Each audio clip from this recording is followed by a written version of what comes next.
আসসালামু আলাইকুম, কেমন আছেন সবাই? চলে আসলাম নতুন একটি ব্লগ নিয়ে। আজকে আপনাদের সাথে শেয়ার করব বাচ্চাদের বেবি ফ্রক সেলাই। এখানে আমি এক ছোট বাচ্চাদের বেবি ফ্রক সেলাই করতেছি। এজন্য প্রথমে আমি উপরে পাটের সাথে নিচের কুচোগুলো সেলাই করে নিলাম। কুচিগুলো আমি আগেই দিয়ে রেখেছিলাম, তারপর উপরের পাটের সাথে একসাথে অ্যাডজাস্ট করে সেলাই করে নিলাম। এখানে আমার ব্যাক পার্ট, এখানে আজকে আমি ছোট বাচ্চার ফ্রক, তাই সামনে ফাড়া রাখবো। এজন্য সামনে ফাড়ার জন্য আমি বুদাম ঘাট করে রেখেছি। আর এখানে আমি দুই সাইডেই জন্য কুচিটা একসাথে বসিয়ে দেব। এই তো আমার এক সাইডের কুচি উপরে পাটের সাথে বসানো হয়ে গেছে। এভাবে আমি দোনো পার্ট কুচির সাথে উপরের পাটটা সেলাই করে নেব। এখন সামনের পার্ট আর পিছনের পার্ট আমি অ্যাডজাস্ট করে জোড়া মারিয়ে দেব। এখানে আমি কাঁধের সাথে এখন সেলাই করে নেব কাঁধ। এই তো আমার দোনো সাইডের কাঁধ সেলাই করা হয়ে গেছে। এখন আমি হাতার পাইপিং করব। আমি হাতার পাইপিংয়ের জন্য আগেই আমি 2 ইঞ্চি পরিমাণ কাপড় কেটে রেখেছিলাম। 2 ইঞ্চি পরিমাণ কাপড় আমি ভাঁজ দিয়ে তারপর হাতার পাইপিংটা সেলাই করে নেব।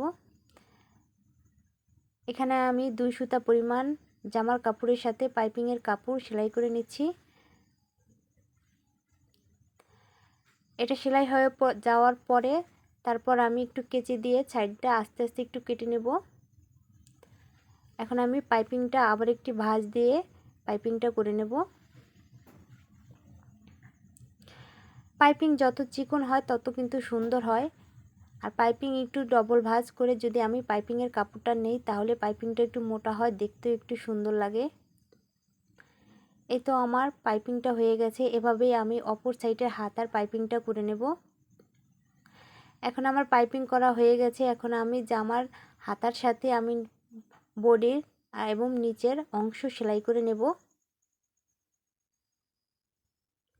এই তো আমার দুই সাইডে সেলাই করা হয়ে গেছে। এখন আমি জামাটা উল্টে জামাটার শেপটা ঠিক করে নেব। এরপর আমি সেলাই করব গলার পাইপিং। গলার পাইপিংয়ের জন্য আমি এক কাপড় কেটে রেখেছিলাম 2 ইঞ্চি পরিমাণ। এটাও আমি এরকম একইভাবে 2 ইঞ্চি পরিমাণ সেলাই করে নেব ভাঁজ দিয়ে। এই তো গলার পাইপিংটা এখন আমি সেলাই করতেছি। খুব সহজেই এভাবে ছোট বাচ্চাদের বেবি ফ্রকগুলো সেলাই করতে পারবেন।